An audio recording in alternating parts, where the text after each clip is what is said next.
ourselves as a band. Then the second month, I think it was 7 days a week. And by the time we left for Tokyo, we were running an entire 2-hour show twice a day. Yeah. And I'll tell you something that happened that was crazy.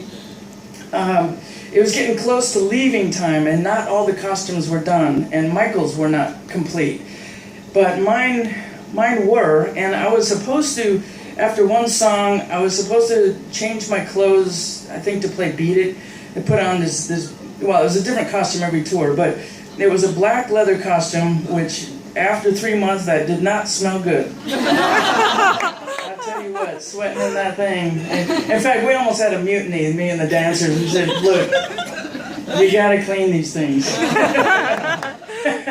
And plus I had this whack-ass stuff in my hair. It was really, really bizarre. Oh shit, what was I gonna say? I totally lost my train of thought. I was thinking about stinking. Yeah. Oh, okay. One of the last rehearsals, Michael generally did not let anybody in from the outside because he wanted it to be a surprise. But our last dress rehearsal, Lionel Richie was there and Steve Perry from Journey, so I was extra nervous having stars out there. And so, since Michael's clothes weren't complete and he didn't have to do a costume change, and I did, I was late. Because he's thinking, okay, costume change, next song. So he calls the next song, and I ran out across the stage in the dark with no shoes on, because I didn't have time to put shoes on, and I fell across one of these monitors and broke my guitar. Oh. I know, sympathy, right? Still getting sympathy 30 years later. That's why I work it. Yeah. But that's when I heard that if you have a bad last rehearsal, the show's going to be great. And that's it worked out just great. Yeah. What's your biggest audience? Were you on New York? And what did Michael cheer you up? Or did you cheer them up? The biggest audience was in Liverpool, England, 120,000 people. Yeah, it was just an open field that went on forever. Plus, Liverpool has got some kind of crazy characters. It's kind of a rough neighborhood. So a lot of people copied tickets, illegal tickets, or they climbed the fence to get over. So there was way more than was supposed to be there. But the biggest audience totally that was televised was the Super Bowl. So that went out to 1.5 billion people in 80 countries. That's the only time I ever saw Michael nervous. Because it's live, nothing can go wrong. And I'll tell you now, after all these years, what went wrong that you never knew. If you go back and watch that on YouTube. For one thing, there's a short period of time where Michael and I were together and we were covered in smoke. And for a short period, you can't see either of us because there was too much smoke. Not what was intended. And I'm going to keep the other one a secret. Yeah, no. He's still listening. I can't give away the secrets. Actually, people always ask me about the magic tricks, and I go, nope. Nope, they'll strike me down. More questions, come on, yeah. What was Michael looking for in a performer? I never spoke to him about it, but I would say he's trying to find people that will give their all, give all their energy. Yeah, all. I will tell you this is kind of cool. You know, when I got the call to audition, I canceled everything for 3 days until I went to play.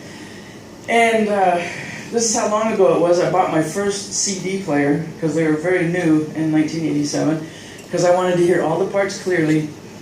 I learned a bunch of songs. I canceled all my students, all my gigs, everything else I was doing, and did nothing but work on those songs. And when I went into the audition, there was no band, which was kind of shocking. It was just one of Michael's guys with a video camera. And the only guidance I was given was to play something funky.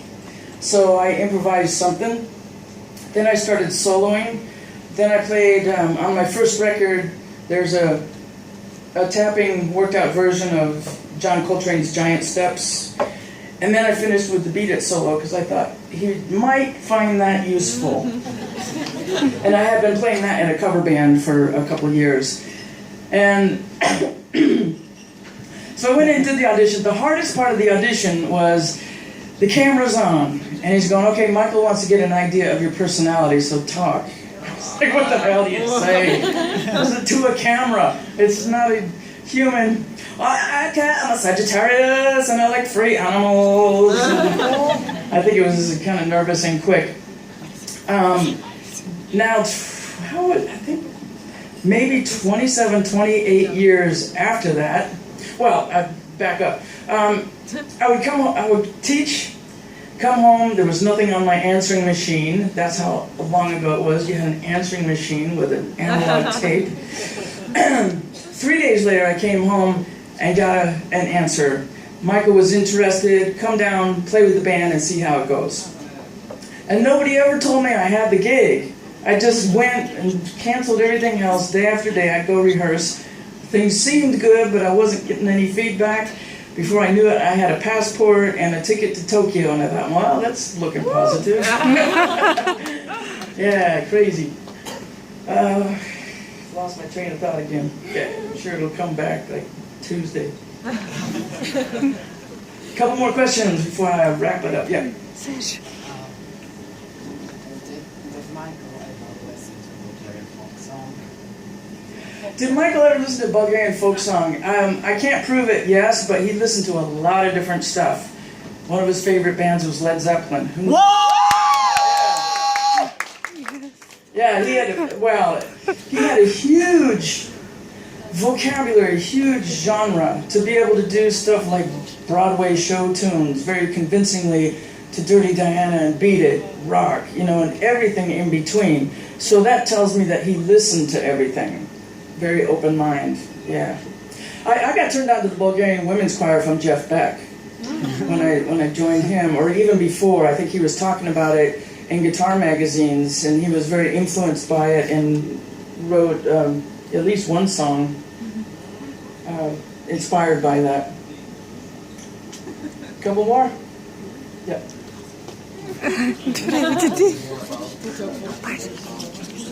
Yeah. The part which we should do with Michael Jackson. The Come Together video that's in the Moonwalker video you can get. We shot that for 2 days. And I remember a couple things about that. And one was that after every take, he would have them turn the volume up. And when it got to the point where it was crushing my skull, he turned around and goes, "Do you think it's loud enough?" And I'm thinking, are you out of your mind? There's blood coming out my ears. He often said if he could take the speakers and attach it to his head, he'd be happy. He liked it loud because it inspired him to create. Another thing about that video, if you go back and watch it, every time you see him, there's a spot where I tear his T-shirt. They had cut it a little bit so it would be easy to tear, and I tore it. Now every time you see him with his T-shirt, the T-shirt is at a different level of being ripped. It's not like ripped here and then here and here and here. It's here, here, here, here. That's kind of funny, but you wouldn't notice unless you're me. 2 more. Last time I saw Michael was on the History Tour in 1997. His makeup in here, woman Karen Fay, is a good friend of mine. She had been with him since the Thriller album cover. That's what she first did with him. He looked mighty fine back then, right? And I'd say hello through her, but I didn't see him face to face since then. And that was his last tour. So he went off to have a family after that. Yeah. Do you talk often to Michael? One-on-one or something?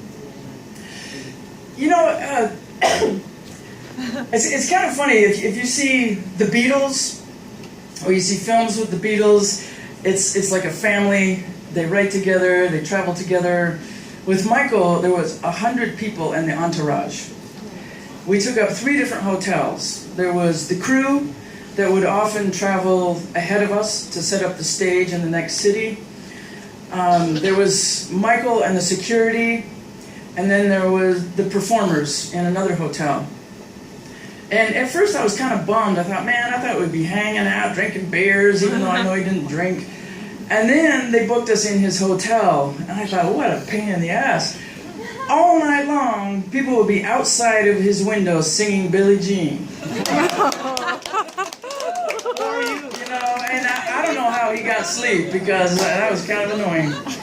And when we stayed in his hotel, everybody was in the lobby or out right outside the door, and my hair was up to here, so it was kind of hard to hide. And anytime I would go for a walk or go shopping, people would follow me. So I got just a little taste of what he went through, and after that, I was grateful that we were not in the same hotel. Plus, it cost $10 for a cup of coffee in those hotels. Yeah, we stayed in a whole different thing. Now, during rehearsals for the Bad Tour, he was there every day, all day, very, very hard worker, and anybody had access to him. People asked if I was good friends with him. I said no, I was an employee, but I did have access to talk to him. Once we were on the road, he was actually gone before we played the last note for security reasons. Just get him out of there in case anything went crazy. And then we went to a different hotel, and it stayed like that for all of the tours. Now, when we started rehearsing for the Dangerous Tour and the History Tour, he was complaining of having so many meetings. He apologized for not being there more because they wanted decisions about everything. What do you think of this T-shirt or that? Sign this contract, and just overwhelming to be in his shoes. So the Bad Tour was my best memories of him. He was at the peak of his career. Everybody was having a good time.